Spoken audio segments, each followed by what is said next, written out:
Okay. So, tell me about the 1927 flood. First of all, what was the weather leading up to the flood? What was going on? All right.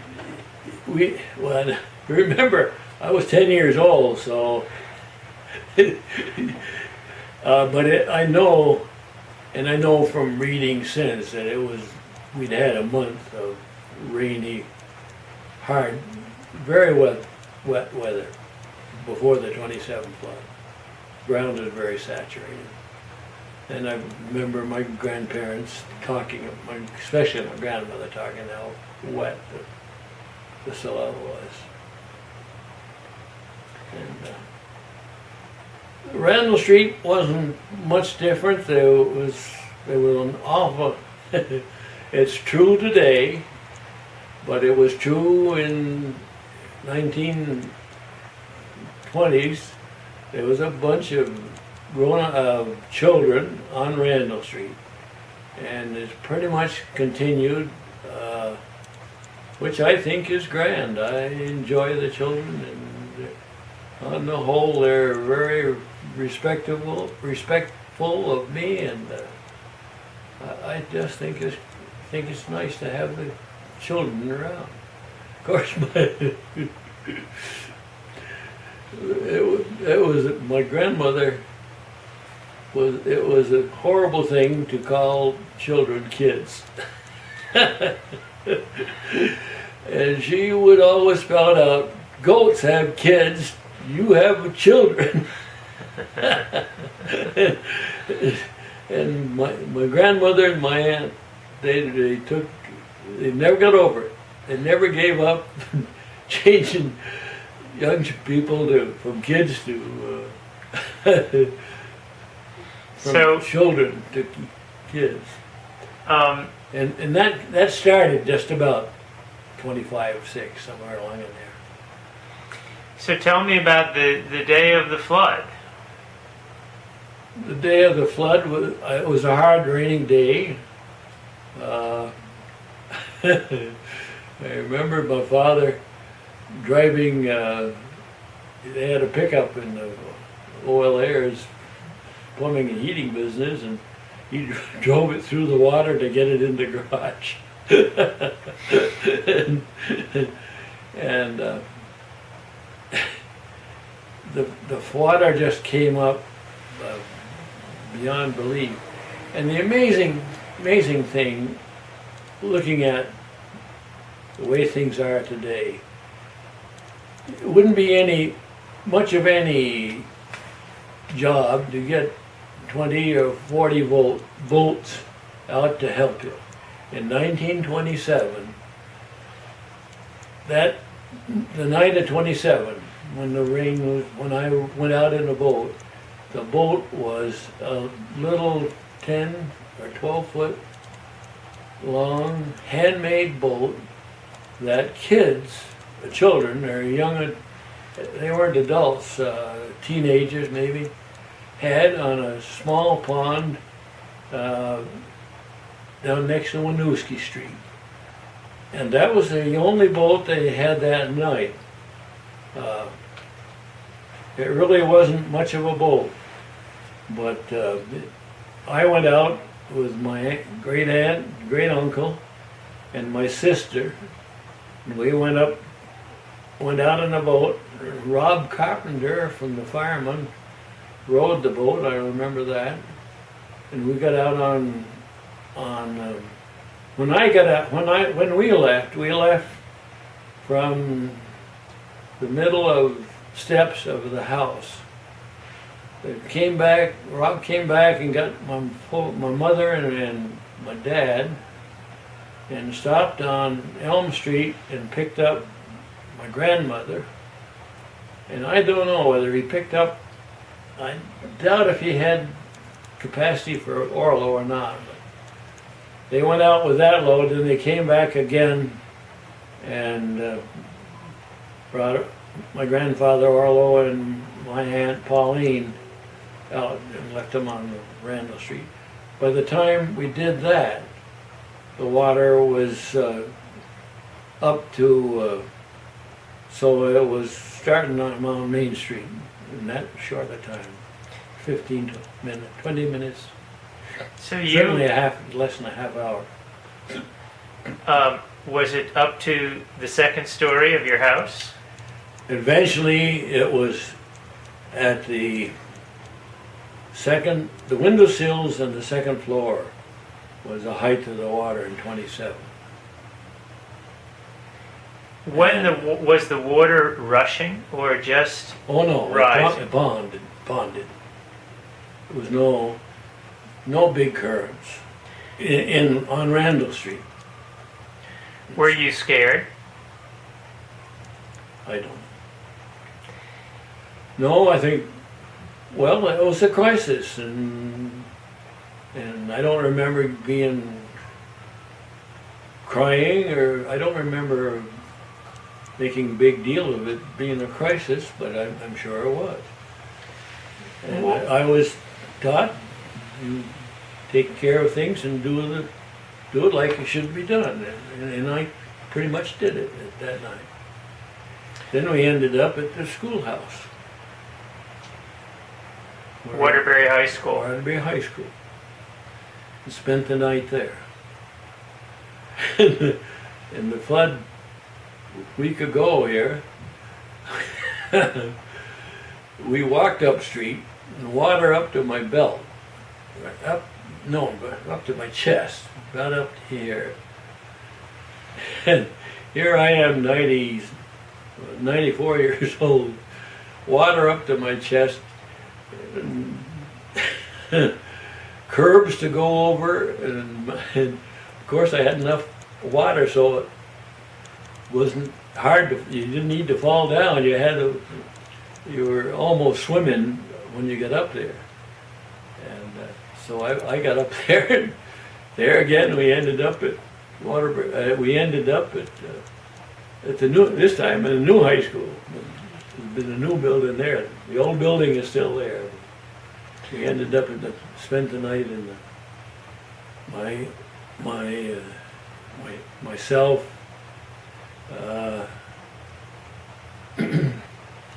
my nephew with her baby, my niece with her baby, and my nephew. Four of us went home.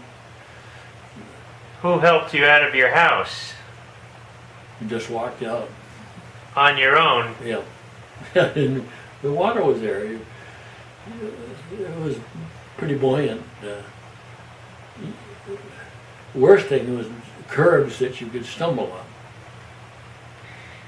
Did this give you a sense of deja vu from the 27 flood? I don't. I think I think there was some remarks. Well, this is the second time we've done this, and or something to that effect. But no, no panic, no panic at all. In the 27 flood, was there any? Did anyone you know get killed in that flood? Oh yeah. And we skipped some here. Yeah, to answer your question, there was 100 people, about 100. No, it was about 20 workers. They were building the US 2 cement road at the time, and there was a program where they were doing, I don't know, 15 or 20 miles a year. And there was a whole construction crew in Bolton Village perished, about 20. What about people in Waterbury or on Randall Street? Nobody, there was no fatalities. What did Randall Street look like after the 27 flood? It was just like, there's no difference. Both of them were covered with, you were covered with silt and 3 inches deep, 3-4 inches deep, 2 to 3, about 3 inches deep, I would say. And slimy. slippery. And, How did people get through it then? It must have been a terrible devastation of property. we changed the subject here. I was going to say there was that one little boat that kids had, and I mean 8, 10, or 15 years old. It wasn't anything over 50. That was the only way to get out that night. The next morning, a fellow named Robert Perry, who was a sportsman, he had a folding canvas canoe. And that next morning, or late that night, it came to him, and he lived up on high ground enough so it wasn't being affected. He brought that canvas canoe down, and they started people using that. And I think it was early in the next morning, or maybe very early, or maybe just early in the morning. Then, that's the only 2 boats that was in Waterbury at that time. Today you'd have 20 boats in 20 minutes if you wanted to. That's how different the situation is. But there was help came from Lake Mansfield. There was 2 boats that came down from Lake Mansfield that second day. My memory is they were down there mid to late afternoon, because to get down to get from onto the flood from Lake Mansfield, there was roads washed out. And so they had a heck of a time. Somebody got the idea of taking boats from Lake Mansfield, and they did. And they got a truck and got it in, and then they would do what they had to do to be able to drive the truck down through. So how were they affected by the devastation in 27? Well, like my grandfather and his hardware business, he never recovered from it. It was a fiscal burden on him that was pretty bad for him. And my father and grandfather were both in the business, but it was. Then 32 came along, and the bank holiday and all of that. Before they really got onto their feet, that flood hung over. He had his whole stock.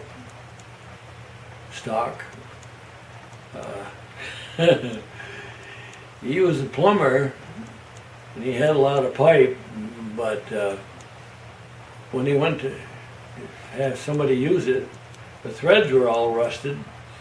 And they'd have to, it was a job for anybody to use those old cast iron pipe fittings. Well, how did people on Randall Street and in Waterbury get over the devastation and the trauma of that 27 flood? Well, you're out of my field when you're out of my field of knowledge when you talk about that. But it was Alton Wheeler lived on Randall Street. They didn't get out for 2 days before anybody came to. They were up where they were dry, and they were they had an attic stairs where they could stay dry. And they didn't get out for 2 days. And there was many people like that. Of course, I had the Severance family. Gosh, that was there was a family. Severance, I think is the name of it. They had a small house and a lot of children. I can't tell you how many, but I would say 5, something like that. I have no guarantee on that number. But they were in a small house down on the north end of Waterbury Village, the very north end. It was out beyond the sidewalk where they lived. They were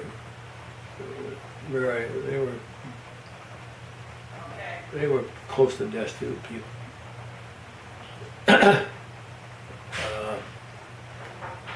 They were not the least bit prosperous. And I remember that afternoon going down there with everybody. We walked down the railroad to the house, and the fireman walked down there and with a ladder and was going to get them out, and they would refuse to come. I remember. I was 10 years old. I remember that. The fireman talking to them, and they refused to come. But by then, the water was up halfway up. It was probably 3 or 4 feet of water in their house at the time. They were subject to current from the Winooski River too, and they all drowned. They recovered bodies scattered all the way from the beginning of the village down through the state hospital. For years they would discover, and then Dr. Steele, the dentist, he had one of his good things, he did tend to teeth from children, gratis. He didn't make big show of it, but I know it was gratis. And that's how they identified the Stargent family. Whole damn family lived in 27. And they were scattered. You're talking, they were scattered for at least a half a mile down the river. They were over in back of the hospital. And some of them, he didn't discover them until he identified them by the teeth. Didn't discover them for years. They lived on Randall Street? No, they lived on Main Street, down beyond Randall Street. So, from Randall Street, I think everybody survived. how long, do you recall how many years did it take for Randall Street to put itself back together again after that?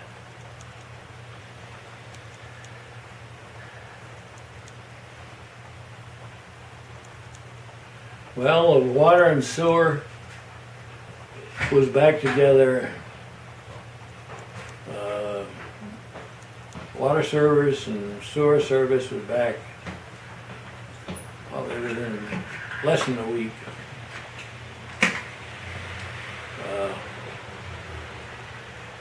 So you had those services.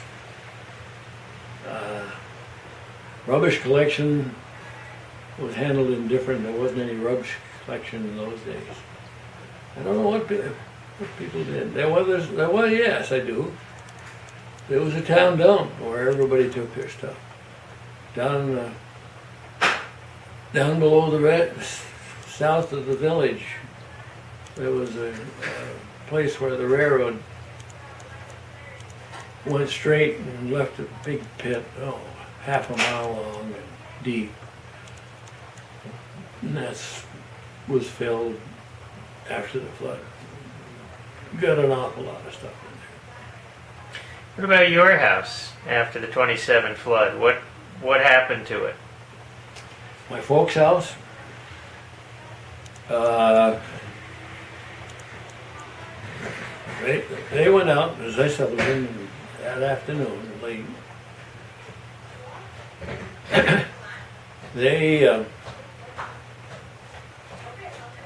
my grandfather had the store, and above the store was two tenants. And one of the tenants, a lady by the name of Mrs. Darling, had gone to Florida for the winter. And so my grandparents made the deal with Mrs. Darling to use the apartments in the store. And they were there. My grandmother,